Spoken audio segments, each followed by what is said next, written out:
What if I told you you don't have to hate what you see in the mirror? In 2012, a cultural shift happened that said exactly that. I'm Thomas, I'm a boudoir photographer here in Denver, and this is how men got started in boudoir photography, part 13 and the final chapter. Boudoir photography never had a standard. Society did.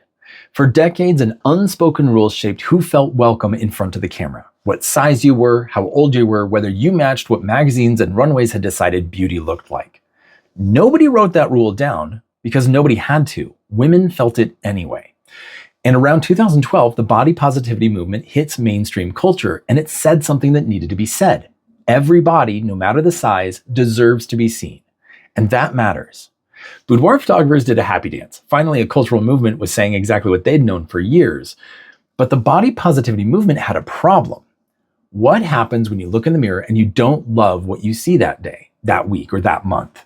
Suddenly, you feel guilty for not loving your body when you're told you should. So what happens then? In 2015, another idea takes hold: body neutrality, shifting the focus from your aesthetic appearance to your body's capabilities. Think about it. Your body moves you through the world. It lets you laugh, breathe, dance, sing, smile. It carries you through the good days and the bad.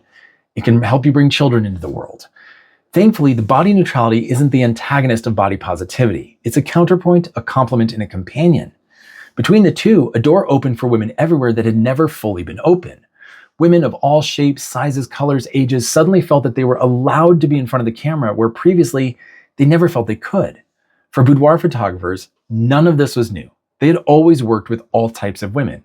But because of these cultural movements and the conversations happening around them, the message was finally loud enough to actually be heard. And more women showed up. Boudoir photographers were ready. They had worked with women of all shapes of sizes for decades. Through the 1990s, through the digital transition, through the social media era, they built the experience, the studios. They had refined the posing for every body type. They had created environments where women felt comfortable. They had learned how to collaborate with their clients who had never been in front of a camera before. The work hadn't changed. The tools were already there. Women just had permission to use them for the first time. And when they walked through that door, they found something that they had been waiting for all along. Decades of work, a craft built in real time, and a door was finally wide open. The only question left was who was going to walk through it next and from what side of the door. But that's a story for my next video, so stay tuned.